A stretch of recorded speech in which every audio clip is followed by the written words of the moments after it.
Hey guys, so yes, this is a wig, just so you know, and my little wrap. But yeah, it's been a while, and I definitely want to catch up with you guys.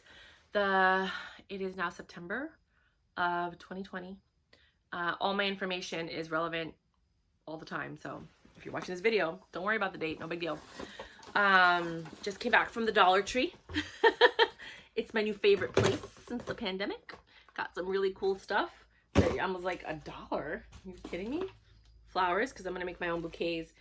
My cousin gave me this, like a bunch of them, and I put them all over the house. They're $20 for a bouquet. I'm going to make my own for like $4. So there's that. And then I've just kind of I've been downloading a lot of information. So I have a lot of ideas, and it's very difficult for me to implement them because I need people. I need a team of people to help me. I'm learning that I cannot do it alone. I'm not even going to try. It's impossible. I'm not going to be able to get it done. So I'm writing down all of my ideas. I'm prioritizing them. I'm trying to figure out how one can actually help the other when one starts running. And I'm taking it from there. And the reason I'm making this video is to like let people know like how do you do it? How do you get it started? Because right now it's September of 2020. I'm getting it started. So if you guys know, I have the intimacy school that's up and running, but it's not like boom, pow, making millions of dollars. Like, no, you know, I have like a couple of clients here and there, because when I help them, they don't need me anymore. You know what I mean? Like they might come back every now and then, they might order something from my website, but once you have the help and you have your answer and your healing, you don't really need me unless something else pops up, right? So, because I'm that good. So I am though. So I'm working on that and webinars and a bunch of other things with the school because it is something that I'm very passionate about and I feel like it's part of my calling. But there are other projects that I do want to work on. You guys know I did write a book that's getting published next week. I know I've been saying that for a while, but like now I actually have the money and I'm going to publish it.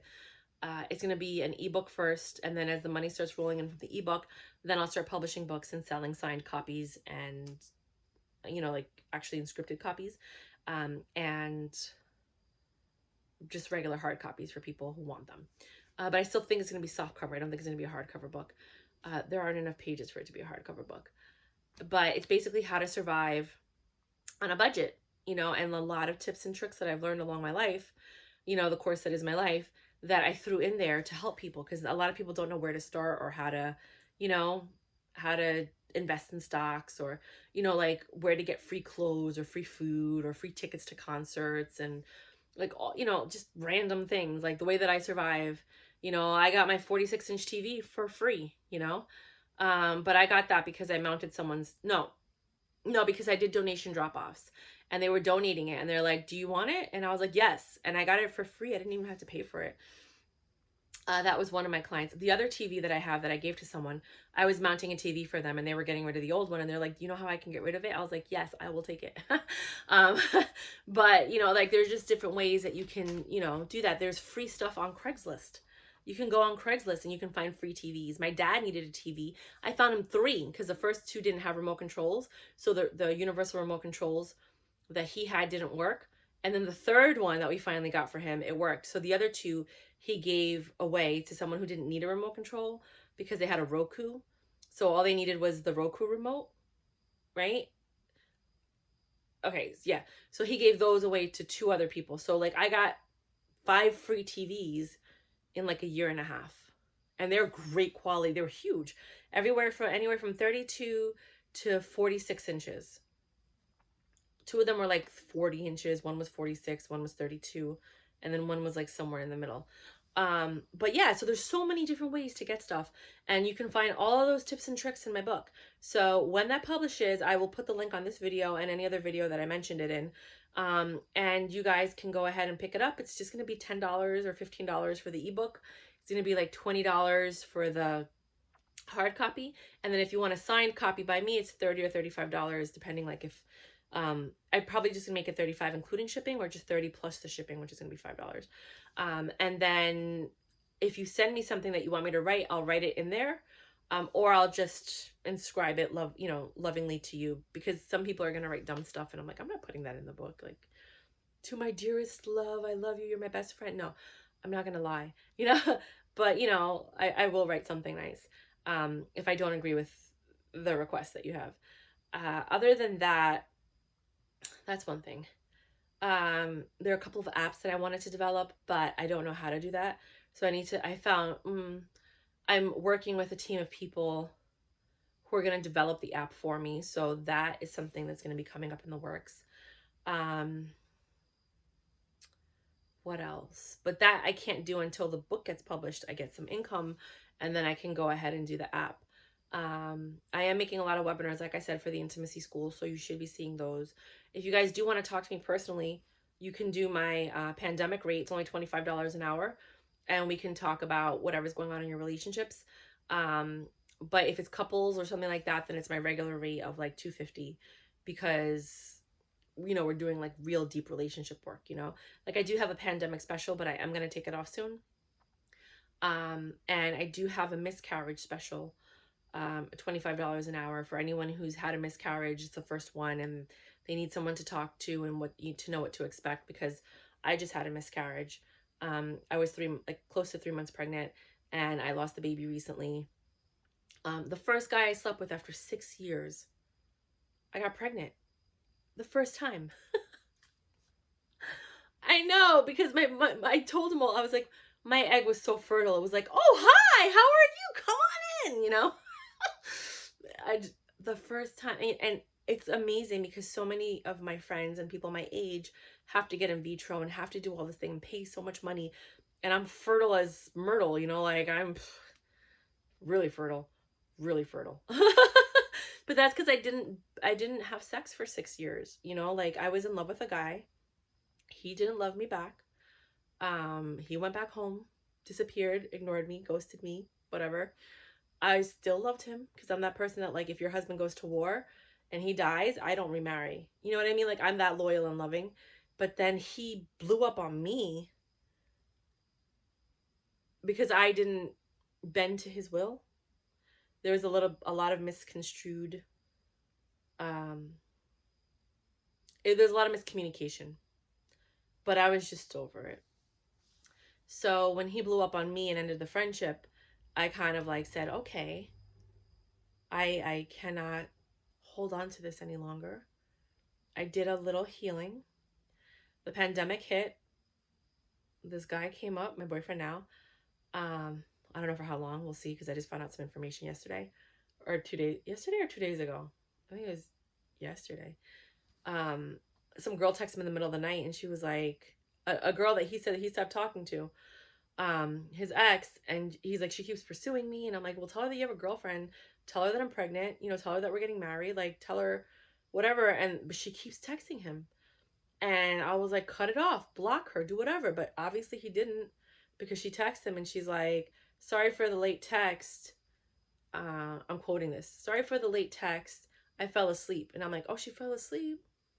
So you were talking to her and she fell asleep? You were texting and she fell asleep? Why? He's like, I don't know why she's texting me. Don't lie to me. I caught you. So now I have to make a decision. But thank God that I'm sorry, God. You know, but everything happens for a reason, and everyone's like, you know, you don't know why God did this. God, you know, has a reason. My father, God love him. My father didn't know what to tell me. He just like held me in his arms and kept holding my face like this, like, oh my God, I don't know what to say, you know, because I just couldn't stop crying. And he's like, maybe you don't know, God has a reason. Maybe he would have cheated on you when you were pregnant. Like, you don't know. That's the only thing my father said. Right? And then I find out that he's still talking to his ex-girlfriend. And I was like, maybe that's why. So now I have to make a decision of what it is that I want to do. I may post videos after this talking about him, like, you know, but I made them before this video. You know what I mean? So I made them before. I never posted them, but I'll post them later. But yeah. So that's what's been going on in my life. I am home a lot. I'm still in a lot of pain from the car accident. That's one of the reasons. It hurts like crazy going up and down the stairs. Like, I go up and down the stairs like an old lady. Like, I'm always in pain. My knee swells up sometimes. Like, now I have supposedly arthritis that was activated from like the surgery or something. I don't know. Like, before the accident, I was perfectly fine. There was nothing wrong with me. I was dancing. I was happy. Everything was good. I could bend down. I could, kneel down on the floor. Now I can't kneel down. I can't even squat. I'm always in pain. There are like 5 bad days out of the week. And if I'm lucky, I get 1 or 2 days where for part of the day, I actually feel like a normal human again until the pain sets in or until something happens. And then it's like, nope, you're not okay. And like, there's another book that I'm writing about like the injustices that go on. And one of them is with the insurance companies. So if you're watching this video, if you're ever on a jury, the insurance company's goal is to make sure that the victim doesn't get any money. All right? They make you get car insurance so that the victim is protected and the client is protected from the victim suing them for their personal assets, right? This person had a $300,000 policy plus $1 million excess in case anything happens so that you don't go after their house, right? When you have a house, you should get excess insurance because they could go after your house if it's a bad accident. This was a bad accident. The insurance company, I feel like their duty should be, they give you $50,000 no fault, right? So right off the bat, you get $50,000 to cover your medical expenses. I had 4 surgeries, 2 knee, 1 back, 1 neck, right? I've had a ton of MRIs because I'm still in pain and I have a tear in my shoulder that still hurts. Now, because of like me having to walk on my knees, it's affecting my ankles. Everything's being affected. I'm not back to normal. Like I should be like a regular normal. I'm not. You would think that I just had the surgeries, So there's a problem. And the problem was that the no fault ran out, which means I couldn't get physical therapy or anything anymore. I believe, right, that the insurance company, had they made me whole, I wouldn't need anything from them. Just pay my medical bills, get me back to normal, and I'm fine. We're good. I don't need anything from you. But they didn't do that. They stopped when you hit that no fault limit and they give you nothing. And then when you try to get anything to help you, because I still need physical therapy, they're giving me an MRI of my knee. They stated that I'm permanently damaged. Like I'm permanently damaged.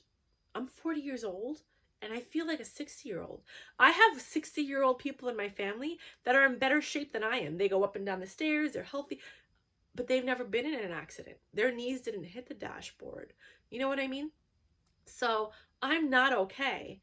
And instead of them making me whole, because that $300,000 base, had they just given me the physical therapy and helped me get back to normal, I wouldn't need anything else. But because they didn't want to give me anything anymore after that, and then they're like, no, they want to fight me. The thing that I find interesting is when a victim is in pain and they need more medical, the insurance should cover that until at least you hit the cap of the insurance, not the no fault. Because that's what the insurance is for, to make sure that the victims are made somewhat whole, right? I have a life insurance license. So that's the whole point of insurance, is to bring the person back to whole as much as possible, right? So instead of the insurance company helping me get back to being whole, they cut it off. And then they hire a team of lawyers, not one, a team of lawyers. And lawyers charge a lot of money, like $300 an hour or like 33% or whatever, right? And a team of doctors to take every report that my doctors said about me, right? And these are doctors that were referred to me by either the physical therapy place that I was at or whatever. So they hire doctors to contradict everything that my doctor said. And I'm like, if you would have just taken that money that you're giving these doctors and those lawyers and just put it into my medical care, I would be okay now. But I'm not okay because you guys don't care about us. You care about taking the money, the insurance, and spreading it amongst your friends. It's a boys' club. Now this girl's in there too now, But that's what it is. It's like, oh, wow, we have a case, right? So what happens is once you get into an accident, they automatically write off that insurance amount, $1.3 million written off. How much of this $1.3 million can we get back in our pockets? Who can we give it to? You know, I like this lawyer. You know, these are my buddies, so we're gonna hire them. We're gonna hire these doctors. They're our buddies. They always help us, you know, like give the victim less. So when you're on a jury, remember that the victim is a victim, and the victim is in pain, and the victim wasn't made whole, and that the insurance company didn't do their job because they were supposed to help the victim get better, and they didn't. They cut it off. And then they took the money that was for the victim and they gave it to their friends, to their colleagues, to their business partners. Anything but to the victim. If you had just awarded the victim that amount for their medical coverage, they would have been fine. Now, there's a lot of cases where they wouldn't have been fine. There's a lot of really bad accidents. I also have brain damage. Like, my brain hasn't functioned properly since. I'm constantly mixing words up. I'm constantly forgetting things. My boyfriend tells me the same thing over and over. The same joke, and I don't know what the punchline is. I don't even remember him telling me that joke until after he gives me the punchline, and I'm like, oh my God, it's a stupid joke. He's always like, I remember now because this is the fourth time he told me. He's like, why is a funny bone called the funny bone? And I'm like, because it's not so funny when you hit it. And he's like, no, because it's called the humerus bone. And I'm like, and I got it now after the fourth time because he looked at me so disappointed. And it was that trigger of like, really, Myra? And I didn't remember. And that moment of that look in his eyes is what made me remember. Because I was like, wow, you know, like, I don't want to lose, you know, whatever. I didn't want to lose it then. And so, like, I don't remember. I have, like, the short-term memory is not as good. Long-term memory is good and bad. I don't remember a lot of words. A lot of the words that I say sound like the word that I mean. So it'll be off by a couple of syllables, but sometimes I'll catch myself and sometimes I won't. People have to correct me. There was another time where my boyfriend had the remote control and I'm like, give me the pony. He's like, what? I'm like, the pony. And I'm pointing to the remote control. And he's like, the remote control. And he gives it to me. And I'm like, oh my God, yeah. I don't even know where the word pony came from. I have no idea. Like, so there's a lot of that. And then my math skills are not on point. I went to school for accounting. I was a personal assistant. I used to memorize like 4 of my boss's credit cards. You know, the credit card, the expiration date, the code on the back, and the multiple addresses that were listed. Like, I used to memorize her kids, and her husband's social security number. Like, I knew everything. Like, I had a great memory. I can't remember anything anymore. I can't remember numbers. I used to be able to do very complex mathematical equations in my head with like percentages and this and that. I can't do that anymore. Some days I get like 1 or 2 good ones, like where I'm like, yeah, I got it. And then it goes downhill after that. You know, and the thing is that, yeah, some days are good and some days are bad, but there's more bad days than there are good. And the fact is there should be no bad days. There should be no, I didn't do anything. I was idle. I was waiting for a car to pull out of the parking lot that was halfway out. I was like there just waiting for that car because, so basically there's a driveway, right? And there's a vehicle that's coming out and it was blocking me because I need to go this way. I need to turn. It was right in front of the turning lane. So I had to wait for it. There was a stop sign behind me. Other vehicles were going this way. The highway's right there. So this vehicle's waiting for these vehicles to stop, right? For the light to turn red so that it can go onto the highway. So I was just sitting here. I was the first car at the green light. The light turned green. I went this way. This car blocked me. So I was waiting. When the light was about to turn red, the car behind me, sped and wanted to beat the light. And instead of stopping, it thought that I was going to turn, but I couldn't because the vehicle was blocking me. It was a huge truck, big truck. So it rammed right into me. The cars were stuck together for an hour and a half. You know how many accidents you see and the cars are not stuck together? I jolted forward. My knees hit the dashboard. My head went back. It pulled on my shoulder. Like, it was a bad accident. And no, the airbags didn't go off, but it was still a bad accident. Our cars were stuck together. But because I drove a 1997 Ford Explorer, which is why I only drive old cars, because they're made well and they're built to last. All these new cars are like tin foil. They just crumple up. Her car was a 2017. It just crumpled up. with the engine and everything. It just smushed in. But my car, just the back of the metal bumper, not styrofoam, not rubber, the metal bumper went down. So it like slopes down, and the entire back door was dented in, right? Because it's the door that opens up, like it's like kind of like a hatchback, but it's not because it's an SUV. So when you look at my car, you're like, that doesn't look like a bad accident. And I'm like, yeah, because it's a 1997 Ford Explorer. It's full steel, it's full metal bumper that acted as a buffer. Meanwhile, hers was like, what is that thing called? It's the styrofoam or the fiberglass. The whole thing just crushed in.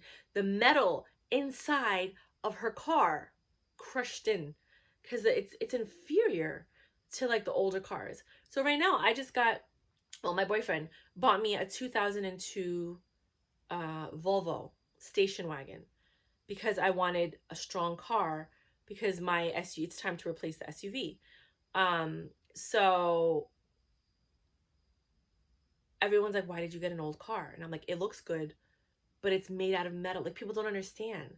Like, I want to survive. Like, that's why I have these good cars. If anything happens, I want to live. And I was pregnant. So that was going to be our family car. You know what I mean? Like, because I was supposed to move up there, but then he renewed his lease, well, he got a lease around the corner near his house because he didn't want to give up his job. And so now we're living separately for a year, and then we're supposed to buy a house next year. We're supposed to buy a house this year, but money's caught up in the court system and the courts aren't open, so whatever. So we're gonna do it next year. I don't know what's really gonna happen because God has a way of being like, oh, you have a plan. Not anymore, you know. So this is what was going on in my life.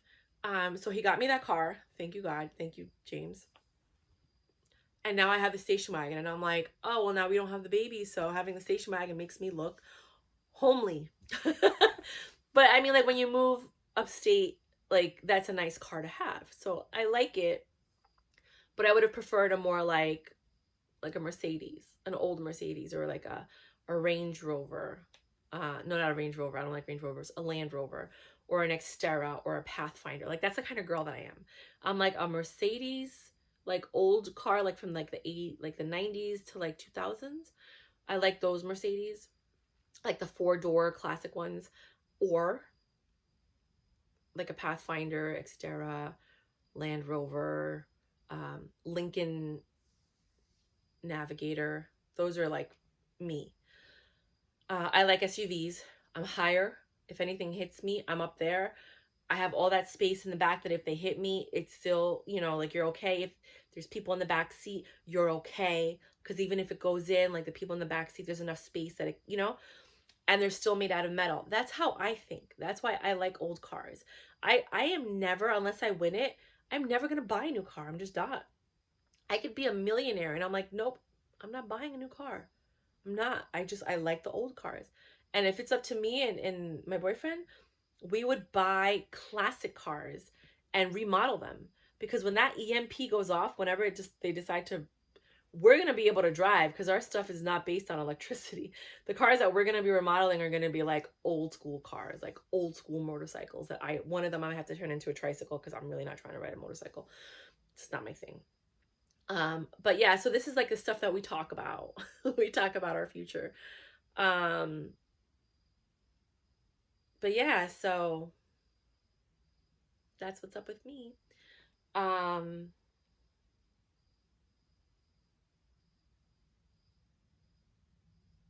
don't know. I don't really want to get into it, but just, you know, if you know anybody that has a miscarriage, like, be very gentle with them. Mourning the loss of somebody you've known your whole life hurts, but mourning the loss of somebody that never existed, but you had envisioned a life with, like, you envisioned a future for them, and you envisioned what it would be like when they come, and then to be a woman who is carrying the baby, who is creating the baby, whose body is going through all of these changes, because there is something called baby brain where you're like, I couldn't make a decision for the life of me. And I'm a very decisive person. And when I make a decision, that's it. I don't change it. I'm like, nope, that's it. I couldn't make a decision at all. Like, I would make a decision and then I'd be like, and then I'd make the opposite decision and then I'd make the same decision. And then, He was like, I don't know what happened to you, because I'm a very decisive person. Like, I make a decision and that's it. Like, seriously. So there's something called baby brain for sure. But then when when the miscarriage happens, which I think is also what happens after baby birth, because you basically give birth to an undeveloped fetus, right? Your hormones start to drop, and that, like, your HCG level like drops, and then that causes, like, you cry all the time.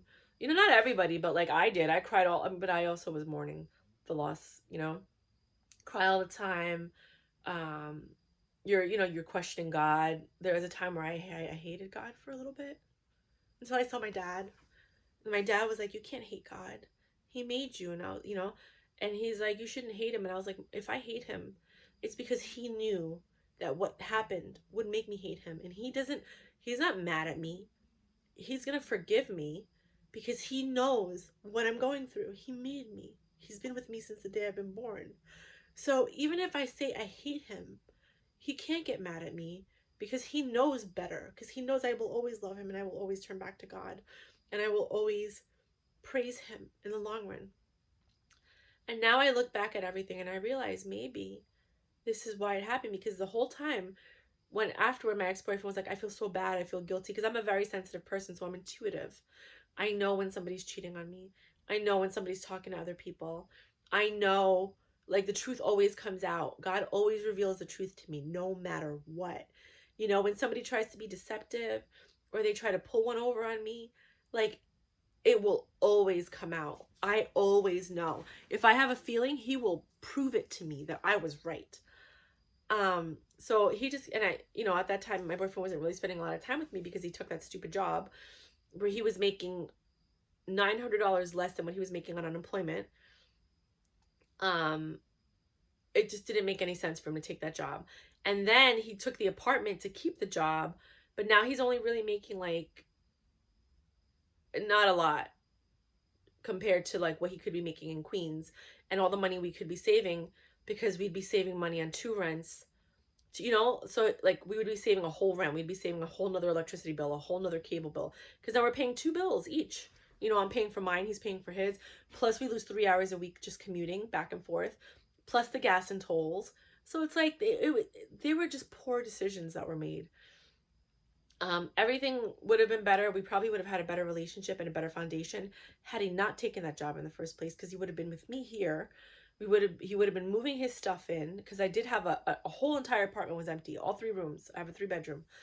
So he would have been able to, 1, help me with the rent, and 2, we would have had this whole place to ourselves. We wouldn't have even had to rent the rooms, because we would have been together and we would have been able to do that. So now one of the rooms is rented, thank God, and now I have somebody coming tomorrow to see the other one, so we'll see what happens. But he was supposed to be here. So I believe that in life you make choices, right? So you're on a path, you make choices. If you go this way, your life turns this way. If you go this way, your life turns this way. But there's still an echo of what the decision that you should have made is. This happened with that guy that I was telling you about, that I was in love with for 6 years. I feel like the life that I'm living with this boyfriend is a life that I was supposed to be living with him. Not as my boyfriend, as my friend. Like maybe as my boyfriend. I don't know. I really don't know what would have happened, because I don't know if this guy ever really had feelings for me like that or not. I think he did for a brief period of time, but I'm not sure if he still did or he didn't, or I don't know. He was a very confusing soul. But I get him, and I know what I know. I'm not going to share it with you guys because it's none of your business. So this guy was supposed to come back, and he didn't. So whatever was supposed to happen with him, I think happened with my boyfriend, because my boyfriend stepped into the picture. Right? So that was an echo of that. And maybe the reason I didn't have the baby is because it wasn't supposed to be his, or maybe I didn't have the baby because I was so sad and depressed from being alone. I only saw him like a day and a half a week, and I'm pregnant. I want to be with the baby's father. I want somebody to help me. Everything that he was supposed to be helping me with, he wasn't there for. I had to do it all by myself. So that was very stressful for me. Could have been that. It could have been a lot of things. Like, a lot happened that weekend. So a lot happened Saturday and Sunday, and then the miscarriage started on Monday. Back pain started on Saturday. There was a lot of things. I don't want to get into it. I might put it in a book one day. But yeah, I'm going to be a writer, FYI, because that is my gift and I've been ignoring it and I'm really good at it. And so I do a lot of audiobooks too. And so I feel like the decisions that he should have made but didn't echo. So he should have not taken that job and built a stronger foundation with me. And we would have spent more time together. He would have started moving his stuff in. We would have been living together.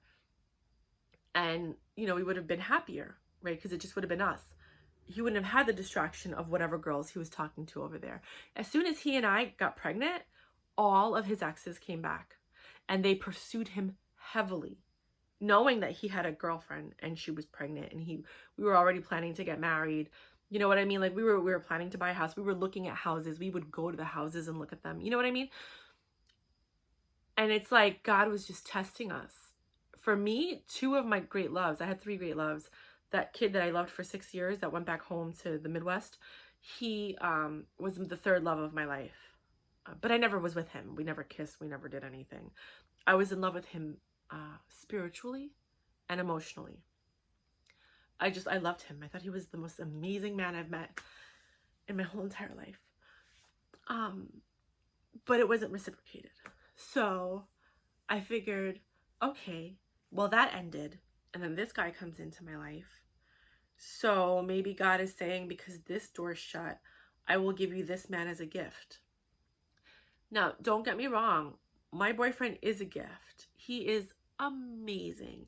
He helps me financially a lot, which I never needed before, but the pandemic hit. I was still recovering from the accident financially. Like the rooms were all vacant, so I'm paying for this whole apartment by myself. It was a lot for me to handle. So he helped me a lot. He's very sweet. He's very kind. You know, he's ex-military, 23 years, paratrooper, like trained martial arts. He did so much. He worked at very prestigious government places, which I'm not going to get into the details of because it's not my place to talk about. He's a retired cop, you know, so he has that, like he's somewhat honorable. And I learned a lot from him, like a lot. And then he has like 8 different black belts in different degrees. All of them are like at least up to like 4 to 8. Some of them are 10-degree black belts. Most of them are like 6 or 7 degree. And he takes dance lessons. So he is very graceful. He waltzes, he does jazz, like he does it all, like salsa, merengue. He's a beautiful dancer. He sings. He serenaded me on the 4th of July in front of my mom. It was beautiful. He's a great guy. He's very handsome. People say he looks like Drake. I think he looks like Ice Cube sometimes when he has his beard. There are moments where he has like a Denzel quality, but he mostly looks like Drake. And I don't think so, but people tell me this. I don't think so. And so when he has a beard, though, not when he doesn't have the beard. So I got lucky. He's a good man. He's a good man. You know, it's just this girl will not let go. She will not stop. She is bitter. She is salty. She is jaded. She can't have him. She can suck it. Fuck you, bitch. So that's what's going on with that. And part of me is just like, fuck that bitch. That's your man. You know, but he shouldn't be talking to her. Why is he talking to her? I don't understand. You know, so that's something that I have to, like, we have to have a discussion about, because I don't understand why he's still communicating with this woman. I stopped communicating with all mine. My ex, that was the second love of my life, came back and was like, he was still married though. And I have a problem with that. And he's like, if I get a divorce, will you be with me? And I'm like, don't do this. Like, get a divorce and then come and talk to me. Don't ask me if I'll be with you. You know, and he's like, you know, and he said a bunch of stuff, which I'm not going to repeat because they're probably going through the divorce now and I don't want to get into it. And I told him, I said, make it work. Like, you have an amazing relationship. You have this woman who's loved you for all of these years. Why would you give up on it? You know, like, it doesn't make sense to me. And I don't know if he was just trying to, you know, like, what he was testing the waters or whatever. But he's since got back with his wife. Thank God. That was the first thing I told him. I was like, get back with her. I was like, I'm pregnant with another man's baby. Like, I don't know why you're coming back now. You should have came back like 4 months ago, at which point I probably would have entertained your, you know, your thing. But like, now it's like, you know, but now I'm not pregnant anymore. So hello. Hello guys. I think I've made my decision, but because I don't deserve, and I always told my boyfriend, I was like, if you ever cheat on me or there's like another girl in the picture, like, I'm not gonna fight for you. I don't fight for guys. Like, I shouldn't have to. Like, that should have never happened. You know what I mean? Like when you meet someone like me, you don't fuck it up, because your future will never be the same. Like, I can guarantee you, the few months that we spent together were the best months of his life. He says it all the time. He's like, I've never laughed so hard. I've never come so hard. I feel like a fucking teenager with you. And that's what everybody says. I'm like the best thing that ever happened to anybody. You know, I just don't understand why guys don't. Like, I look at the girls that they settle down with, they're not happy. And then they want to come back and have me as a side piece. I'm like, you're crazy. I'm not like, yo soy mejor que eso. I'm sorry. I don't know if you realized that when you met me. When I was younger, the guys that liked me all told me, they're like, we didn't even kiss or anything. They're like, I can't. And I'm like, but we like each other. And they're like, yeah, but I don't want to hurt you. And I'm like, at first I was angry because I was like, what the fuck? You know, but everybody said the same thing. Like, you're a good girl. I don't want to hurt you.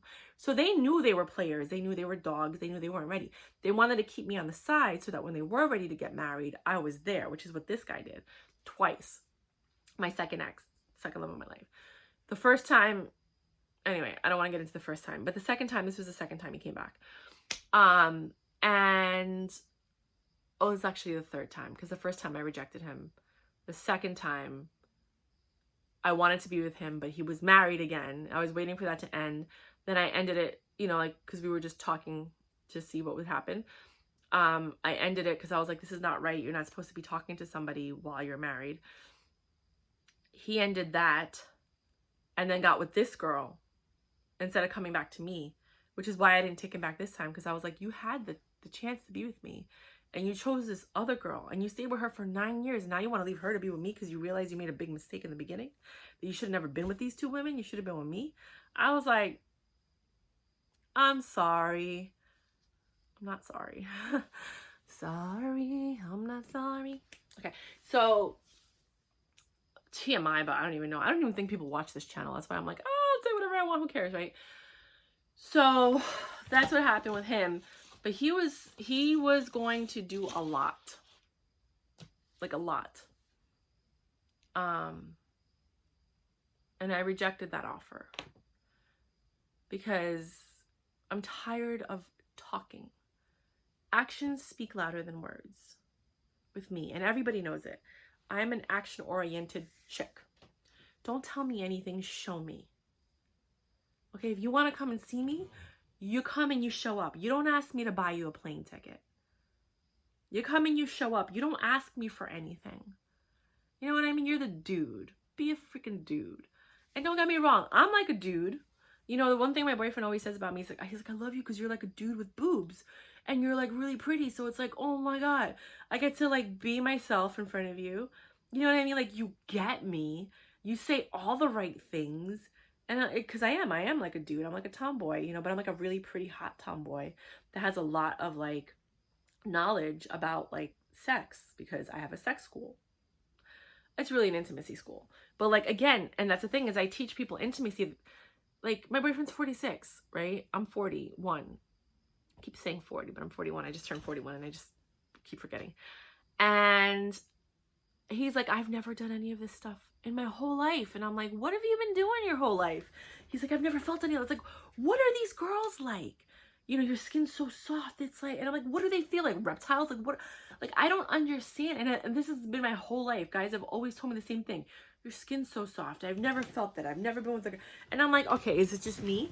You're like, am I getting played? Are these lines, you know? But then I ask other girls and they're like, no, nobody's ever told me any of this stuff. You know, like the things that guys have told me. not those, but like other things that I'm not going to get into because we're not friends like that. And I'm like, okay, so there is something special about me. I am different, you know, and I get it because when I teach my classes, everyone's like, I've never heard of that. I've never done that. I've never tried that. I've never done it this way. And I'm just like, what are you people doing? Like, I haven't been in relationships as long as you guys have. Like, you guys have been together for years and I know more than you. How is that even possible? Thank you, Mom. You're the best. My mom is a great teacher. She's a worldly person like me. So yeah, and she's a knowledge seeker. She's Sagittarius. Sagittarius are really awesome learners of life and whatever time they're born in. And I got lucky that my mom was one. So that passed on to me, and then her curiosity and wanting to like be beautiful all the time and all of that. Like, I'm a Cancer, so I'm usually introverted and I'm more into like books and knowledge and, you know, bettering myself and just loving everybody around me. My mom is the same, but she's more fun and party like and extroverted. So that extroverted party like sense got dumped onto me and I absorbed it, and it altered my personality, because had I not had my mom, I probably would have looked and acted more like somebody with Asperger's, because I was social, like I wasn't socially awkward, you know, but I was very introverted. But my mom forced me to be friendly and to have friends. Like, people, I would show up and people would just be in my room and I'd be like, fuck, another, you know, like another kid of my mom's friend, you know, like, so my mom had friends and then their kids. So I'd be like, hi, how are you? You want to play? You want to read a book? You want to, you know, so I was forced to be social. And then my mom would be like, stand straight, put your back, you know. I've since slacked. Don't get me wrong, you've seen my channel, right? But that's also rebellion against my mom, of like waking up and looking crazy and making these videos. But I'm kind of going back to being the girly girl that I was before, because I liked it. I don't need to rebel anymore. I've made my point, you know. But I'm just gonna babble the whole time. So I do have an amazing man by my side. I am very hurt by his actions. We're gonna have to have a really serious talk. I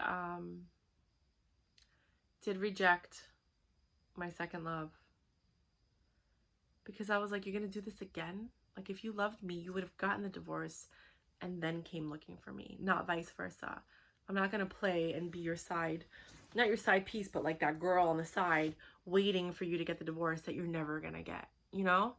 That I could totally coach you through that. If you're our side piece and you're going through it, take my hurry up and take my $25 rate before it's gone, because I could talk to you for days about that. I can tell you every lie. You tell me what's going on and I'll tell you all the BS. Like, that's another book. You have no idea. Like, everything, all my life lessons are pouring out of me. That's kind of like why I wanted my boyfriend to live with me, because I could have just been creating and creating, and all that creation could have been yielding us income. But now it's like I have to work too. And when you're working, like the work that I do allows me to be creative because I work by myself, which is why I don't work in an office, because somebody's always bothering you every 5 minutes when you work in an office. But when you work by yourself, like on a job or a project, like your brain is still allowed to think and download and get ideas and be creative. You just need a notepad and a notebook with you at all times, or your phone. And I'm gonna make videos on that, on like how to cultivate your creativity, and because my brain doesn't stop. The only time my brain stops is when I'm sleeping. Like, I'm always in a meditative state. I'm always getting downloads. I'm always finding the answers to my problems. I'm a solution-oriented person. I know the moment I say something, if it offended somebody, I don't know if it's because maybe I sense their energy shift, or maybe I could just read social cues, because I had a huge family and they were constantly insulting each other and constantly fighting. So it was just like, ooh, ooh, ooh. It was like tennis, US Open all day. Boom, boom, boom. So I'm very good at reading that. So if I say something and I see somebody's reaction, I'm like, oh man, I said the wrong thing. How am I gonna fix this? You know, or I just let it go and I'm like, fuck it. Let them think I'm an idiot. Or like my boyfriend says it all the time. He's like, do you hear what you say? And I'm like, no, I know exactly what I'm saying. And he's like, I wasn't born in the South. He's from North Carolina. I was like, I don't need to be proper.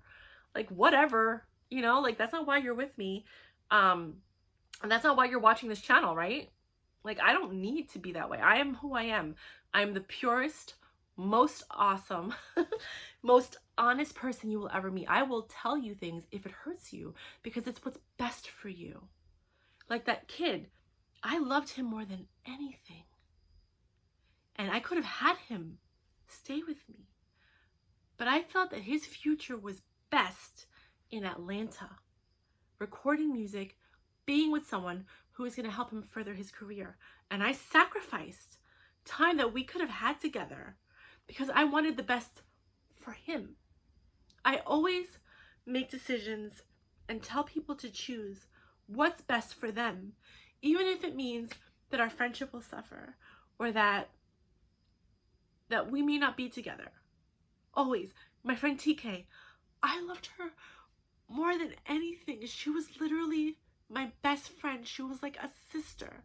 And she was involved with this guy who was not good for her.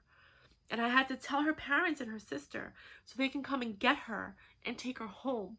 And she's mad at me for that. But if she would have stayed with him, she would have been dead or in jail. And I was not going to be responsible for that because I promised her mom that I would make sure that I took care of her and that she would be okay. And if she would have left with that man, we would have never seen her again. Never. So I did the right thing, but I lost my friend over it. But I did the right thing. I always do the right thing, even if it means that I suffer. Always. Always. So that's what people tell me. That they've never met anybody like me, that there aren't people like me. I hear that all the time. They're like, no, there's not a lot of people like you. And the one thing that's really great about my boyfriend is because he has that history, all he wants to do is protect me and keep my innocence so that I can still be that because I bring the best of him, the best out of him because I am the way that I am. And he just wants to protect that. And that's what I need. I need somebody to come into my life and protect me so I can maintain my childlike innocence. I can maintain that purity, that like inner child, so that I can help other people, because that's the only way you can help people is by bringing out that inner child, bringing out that instinct, that voice, that's, oh, I should charge my phone. It's going to die. Hold on.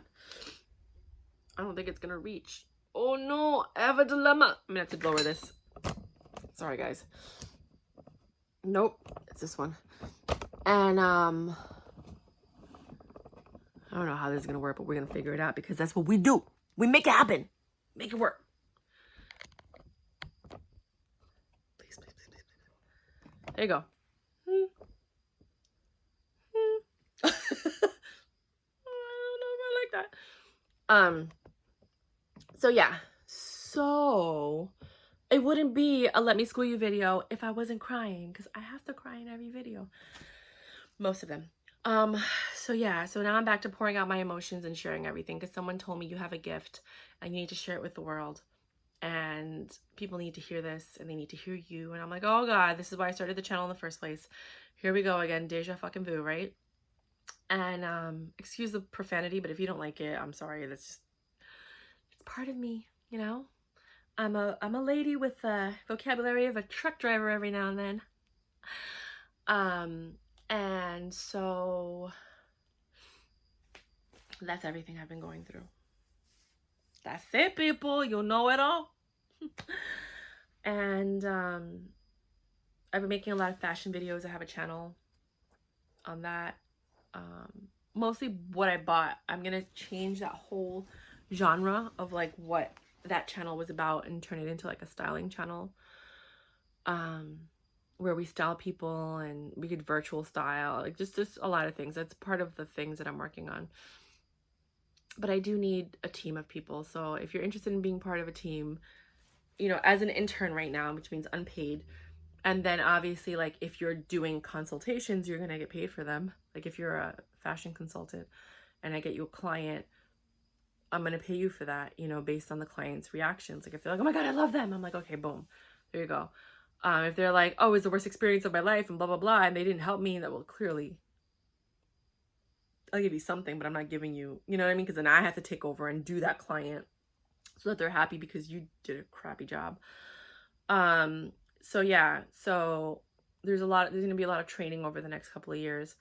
I was planning on getting pregnant again, but I don't know anymore.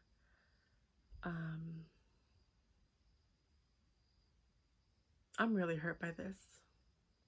Because I waited 6 years to find one man, you know, that I could trust and love. And there's no guarantees in love, you know. But I don't deserve what I've gone through. The bad parts. He's not horrible. But he did fuck up a lot in the beginning. He's better now. He's trained. Because you gotta train him, you know? You do. Seriously. You think you're gonna find a man and he's gonna be perfect the whole time? No. You gotta train him. What do you like? What do you don't like? Tell him. This bothered me. This hurt me. How does that make you feel? Why did you do that? Like, anyways, that's a whole nother course. How to train your man. I should write that down, actually. That's a good one. That's a really fucking good one. Don't forget it, Mary. Don't forget it. Don't forget it. Here. Because I'll forget. As soon as I open the notepad, I'm like, what was it? Seriously. Not even kidding. Seriously, that's how bad it is.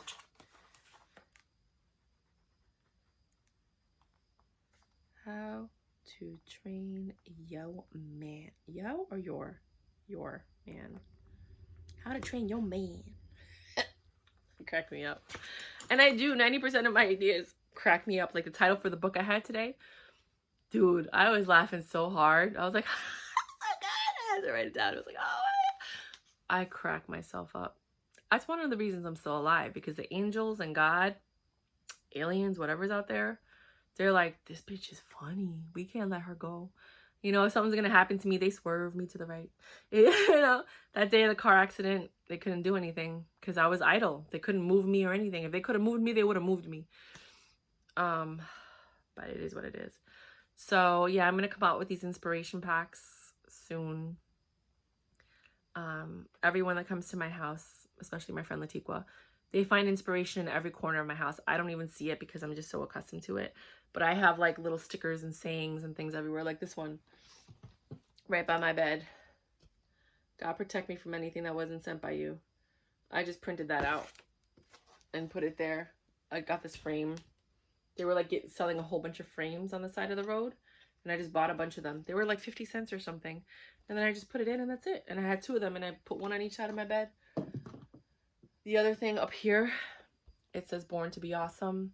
That says love. The other thing over there says, don't let the heart that didn't love you keep you from the one that will. Don't let someone who ruined your past ruin your future. And I had to put that because the guy that I was in love with was always, for 6 years, he was all I thought about. I prayed about. I hoped he would come back, that we could be friends, because I didn't think he was ever going to love me. So I was like, he's never going to love me, but fuck, if I could just have him as a friend, I would be happy. Because I love him. I love his friendship. I love his company. I understand that we're not going to be together, but God damn it, please bring him back as a friend. And I really thought when he came back, it was because he wanted to be my friend. Because he really did care about me and miss me, but no.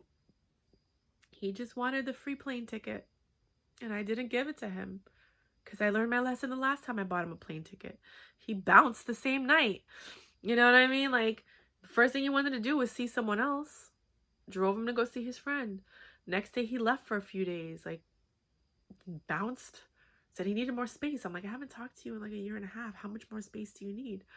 I learned my lesson. I know you guys are probably thinking like, this bitch is dumb. I'm not dumb. I'm not. I just have a lot of love in my heart. He's not a completely horrible person, because if he was, I wouldn't have cared for him. He's a beautiful soul, a beautiful man, beautiful heart, beautiful intentions. He just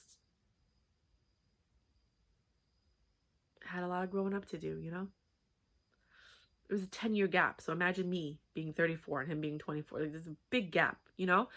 He had to grow up, you know? So I thought finally, wow, maybe he grew up. Maybe we can finally be friends now, you know? I had already accepted that there was nothing more than just friendship. I'd hoped that maybe that would be different, but I doubt it, because he has a type and I don't fit that type, you know? And then this guy comes, and me and James, like, we started talking 2 years ago, but mostly off, you know, like he would pop into my life and then we'd go on like 1 or 2 dates and then he'd do something that like annoyed me. And I was like, screw you, I don't need this shit. Like, you know, like he stood me up on our second date. We had a great first date, stood me up on our second date. And then I find out now, because now that we're dating, I asked him about all these things without really asking him. And I'm like, so who did you date after me? You know, and then he was like, oh, the day after I met you, I met this other girl named Gail, and I was with her for a year. And I was like, that's why he stood me up on our second date, you know? So I put it all together, like, without him realizing it. So every time he would come back and talk to me, something would go off or something would be wrong, or he would like say something or do something. And I was like, screw this guy. And then I'd be like, I don't want to talk to you. Like, you just don't get it. Like, stop contacting me. And I did that like 2 more times. And then when he came back this third time, I was like, what the fuck? He literally called me and I was like, what do you want? And he's like, no, and he's like, hey, I just wanted to see how you're doing. I'm like, I'm working right now. Can I call you back? No, first he said, hey, how are you? I'm like, hey, I'm working right now. Can I call you back? He's like, yeah. And then I was like, what the fuck does he want? I don't want to talk to him. And I'm like, look, talking to God, because I talk to God all day, right? Not all day, but a lot. And I was like, why the fuck did you send this guy back? Are you fucking kidding me? And then I was like, okay, it's a test, right? Let me be nice. Let me be nice. Let me not like be rude or whatever, because karma, and I just cleared my karma because everything ended with the last guy that I was in love with. So I was like, my karma's been paid. Everything's clear. Hopefully everything will come into balance. I gave far more love than I received. You know, I gave far more than I ever got back. You know, I loved truly, purely, and deeply for 6 years, faithfully, honorably. Like, just that pure, innocent love that we all want, that we all wish and pray for. I loved like that. So I was like, there is karma and there is a balance. So since I loved that hard and I didn't get it back, I'm going to get it back now, right? So I was like, okay, Myra, you cleared your karma. Everything's good. You paid all your karmic debt. You're balanced. You're free. You're starting from scratch. Don't fuck it up. Don't be mean to this guy, right? So I called him back as a courtesy to a human being. And I was like, as a courtesy, I'm going to call him back, right? So I called him back. I'm like, hey, what do you want? And he's like, hey, how are you? I'm like, yeah, what do you want? I don't know. Like, why are you calling me? Literally, it's exactly what I said. And he was like, no, I just want to see how you were doing. In the back of my mind, I'm like, what the fuck does he want? Blah, blah, blah. And I was like, okay. I was like, well, I don't remember the full conversation, but I remember something like telling him, like, I don't really want to talk to you because you've already shown me who you are, and I really, it's not somebody that I want to talk to or whatever. But he called me religiously 3 times a day for weeks. I was going to the food pantry at the time because I didn't have unemployment. Like, it didn't go through for a lot of people for a while. So I had to go to the food pantry to get food because I didn't have any money. I didn't have any food. And that month I didn't pay my rent. I'm a month behind, so I have to pay that. If you guys want to donate, there's a link below. I will take any donations. I'd love to be back on track with my rent. I don't want like my landlords to ever have a problem. I've been here for 13 years, but I don't want them to like, think poorly of me. But I just haven't made enough extra income to do all that. I'm still just catching up with like Con Edison, cable, all that. And the rooms were vacant for like 4 months. 4 months I was living by myself in a 3-bedroom apartment, paying for it all by myself, with James's help. So he was just very consistent. He came with me to the food pantry. He stopped by my house like a couple times a week before he got that stupid job that took time away from us. He like love bombed me. And that was the time that I told him, I was like, all these guys are coming around and they're hitting on girls because they're like, oh, they're home, so I can, and they're just fucking all these different bitches, like going to their houses and like popping up out of nowhere and being like, hey, love bombing them, fucking them, and then moving on to the next chick, going down the phone list, their black book, whatever. And he's like, no, that's not me. And I was like, I'm not sleeping with you. You're not getting nothing. And we would just talk every day like friends. We would crack up. I would buy beer and we would just sit at the table, or he would bring beer and we just sit at the kitchen table talking, shooting the shit, just getting to know each other. It was nice. It was like friends. That's why, because we were friends first. And then, he's like, I was like, did you ever look for the house? Because when I first met him, he was looking for houses and I figured that was his game. He's like, oh, I'm looking for a house. And then women's vaginas get all wet because they're like, oh, he's looking for a house?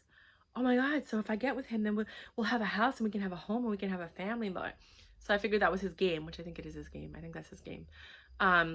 And I was like, did you ever get the house? He's like, no, I stopped looking and blah, blah, blah. And I was like, he's like, you want to look with me? And I'm like, yeah. He's like, and then he's like, well, we'll look for each other because like you're going to be staying there. And blah. I was like, whatever, dude, you're never going to get this, right? And then, because he knew that I hadn't had sex for 6 years and I hadn't been with anybody, no kissing, no touching, no dating, nothing. I went on one date with him. It was a coffee date. And we didn't kiss or anything. I just kissed him on the cheek goodbye. So like, I was like pure. I was a born again virgin, literally. The first time we had sex, or the first like 2 months we had sex, he was like, it's like being with a virgin. Like I had something called vaginismus, where it's so tight that you can push a guy out, but I've always been like that. But your muscles are so tight that it like even if he tries to pull out, it's called alligator, whatever, pussy. He can't, because you grab onto it and he can't do anything. I've had that since I was a kid, but it was even worse now because I didn't have sex for 6 years. So I was literally a born again virgin. And I really thought it was for that other guy, that God was like, you couldn't give him, because he was young when I met him. You couldn't give him everything that he deserved because you both would have been young. But now I can give him this. But he never got that because he never came back. And for whatever reason, God has a plan, right? So this guy got it. And he was like, oh my God. And it wasn't until the miscarriage that they put the speculum in me like 5 to 10 times. And it like stretched me out. Oh God, it was horrible. And then he's like, wow, you're like a normal girl now. I was like, okay. And then everything was a little bit, anyway. So then I was like a normal girl. I got to be normal. But now I'm getting back, because I do Kegels all day. I don't even think about it. I've been doing them since I was in high school. When I felt that, I was like, what's that? And like you're sitting there doing homework or working out. I would do Kegels unconsciously. So now he's like, it's getting tighter again. He's like, you're getting back to that. He's like, could you stop with the Kegels? He says that I'm Kegels gone crazy. He's like, you're like Kegels gone crazy. We literally looked it up. I found out it was called vaginismus, when your vaginal muscles are so tight that it makes it very difficult to have intercourse because you're so tight. And I thought it was so funny. He cracked me up. Like, we looked it up because he was like, this is not normal, Myra. But a good thing is that there is, and my Tantra teacher told me this, there's a lump. I have a cyst in my vagina. My Tantra teacher found it first, and then that was 2 years ago. And then he was telling me, he's like, you have like a lump there, blah, blah. So then I told I've been going to the GYN because I was pregnant, whatever. She never said anything. But then after the miscarriage, she's like, you have a lump there. And I was like, yeah, like I told you that when I first came here. And, my boyfriend loves it, and she's like, you should see a urologist. So today I saw the urologist, and he's sending me to get an MRI to see if it's liquid or solid so that they can remove it. Because if it's liquid, it's benign. And if it's solid, then they have to cut around the whole area. To make sure that it's not cancerous or that cancer cells get stuck on there, because solid is not good. So that's what I'm dealing with too. That happened today. But he loves it because he says that like it hits the vein. You know what I'm saying? Or like certain parts depending on how you're doing it. Like, and he's like, this is the best sex I've had in the entire existence of my life. I was like, stop playing yourself. But I kind of believe it, because I know myself. And then, so that was that. TMI. Sorry guys if I lost you. If you're still with me. Are you okay? Are you having a beer right now? Because you should have beer and a glass of wine. But no, don't do that if you're underage. Yeah, and I was talking to my friends about that. And I think the legal drinking age should be like 18. Like, I actually think it should be 16. But I mean, at least 18, because if you could vote, why can't you drink? It doesn't make any sense. Like, they're so stupid with these laws. And now they're legalizing marijuana.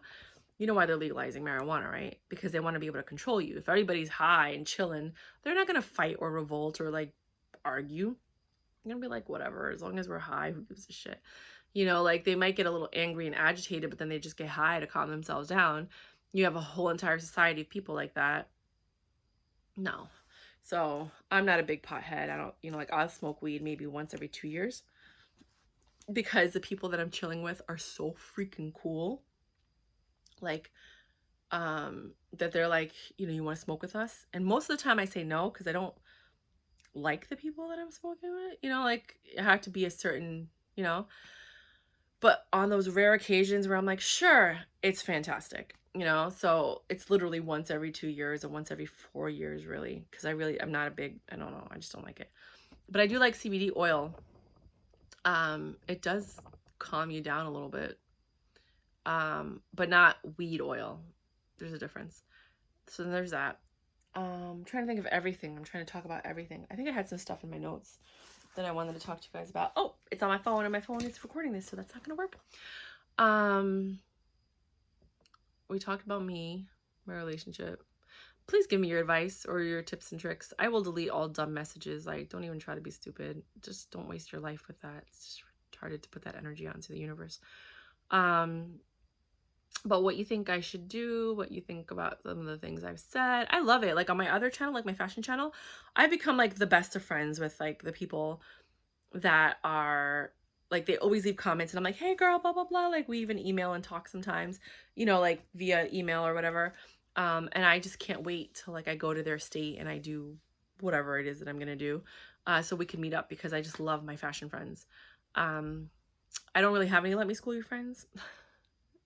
There's like one guy that leaves a comment all the time. But I'm up for it. I'm up for like discussing things. I hope my mom never sees this channel. She'd be like, why do you do this? I'm like, whatever.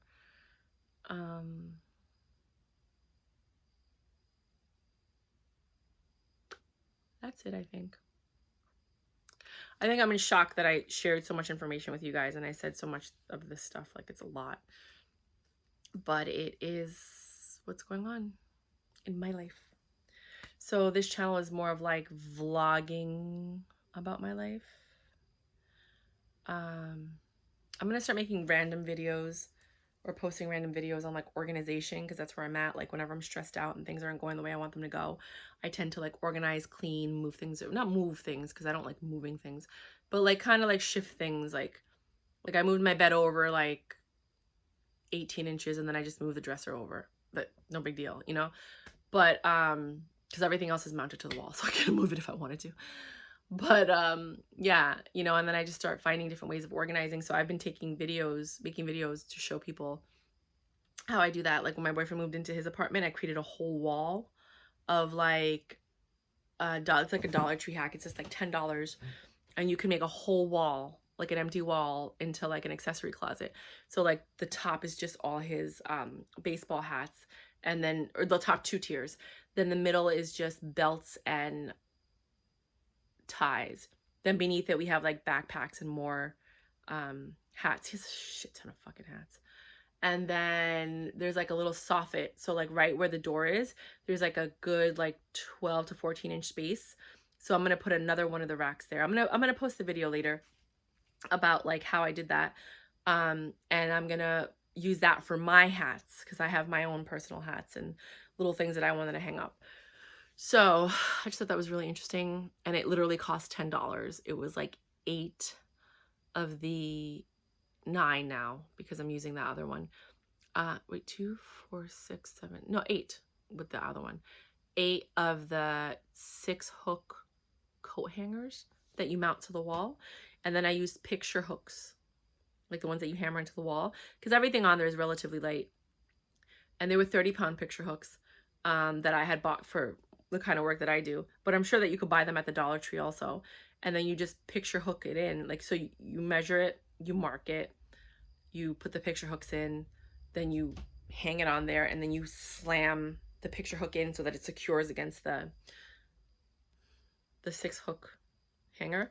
And then you put the next one next to it, you mark it, and then you do it all over again. So you basically just space everything out. So before you start from the bottom and work your way up. You don't do it the other way around. So you hang your belt on one of them, and then you probably want to hang it like 4 or 6 inches higher in case somebody else with a bigger waist, because I have a bigger waist than my boyfriend, clearly, because of everything that just happened. And so my belt was longer. So like I measured like 4 inches off the ground from where my belt touched it, and that's where I put the first one, and then I put the other one next to it, And then that's where we put the belts and the ties. And then when I saw that there was room beneath the ties, I put another one underneath for hats and backpacks and stuff. And then I put a baseball cap on one of them. I put that above the one with the belts. And then I went ahead and above that one, I made it even higher than the last one, just in case he wanted to use it for ties or baseball caps, because I didn't know what he had, but apparently they were all baseball caps. He has like a ton of baseball caps. He's like an all-American guy. He always wears a baseball cap, a button down, and a t-shirt underneath. And the t-shirt always says something. It always says something. It says Camaro, it says Army, it says something. He's like such a traditional like Army guy. It's serious. And all his button downs, he like tapers here and then he folds them up. I knew another guy who did that too. And then he always just wears jeans and the same freaking boots. I didn't even know he had so many shoes until I helped him move into his new apartment. I'm like, you have so much clothes. Why do you wear the same 3 freaking outfits with me? I'm like, who are you wearing these clothes for? And in the back of my mind, I'm like, are you dating other people and wearing your nice clothes with them? You know, I might be right about that. But he's like, no, blah, blah, blah. It's just easy because you don't care and you don't judge and blah, blah, blah. And I was like, I want to see you in these nice clothes. Like when he wore sneakers, I was like, you have sneakers?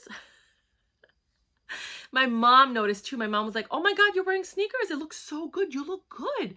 And she's like, did you dress him, Aretha? I'm like, no, but I told him that he needs to switch it up. And he did. He finally did. He's, you know, that's when he wore the button down instead of the t-shirt. And that's when he wore nice jeans instead of like the same jeans that he always wears. And he wore sneakers. He just looked like a normal guy. I was like, nothing that like hinted that he was Army or military, because everything he has hints that he's Army or military. There's nothing wrong with it, but like switch it up. You know, I'm into fashion and different looks, clearly, because every time you see me I look different. But yeah, so oh my God, I cannot stop talking. I'm just blah blah blah blah blah. I think I should stop now. Thank you for watching. For some reason, if you like this video and you want to get to know more about me or any information that I've shared with you, please like, share, subscribe, hit the notification button, especially if you want to see how I did the closet installation, because that's what I do. I mount TVs, put up shelves. I have a sex school. I have a life insurance license, real estate, notary public. I do it all. Like I literally want to live my life to the fullest and show people that there are no limitations. We're limitless creatures. Stop limiting yourself. I'd never limit myself. I want to learn something, I learn it. I become an expert. I also do professional organizing, interior decorating, all of it. One-stop shop right here. I was a personal assistant to millionaires and billionaires. I had to do everything for them. So I'm good at everything. Yeah. I'm telling you, I'm the best person you'll ever meet in your life. Wait till we hang out. No, I'm kidding. All right, guys. Hasta luego. Bye.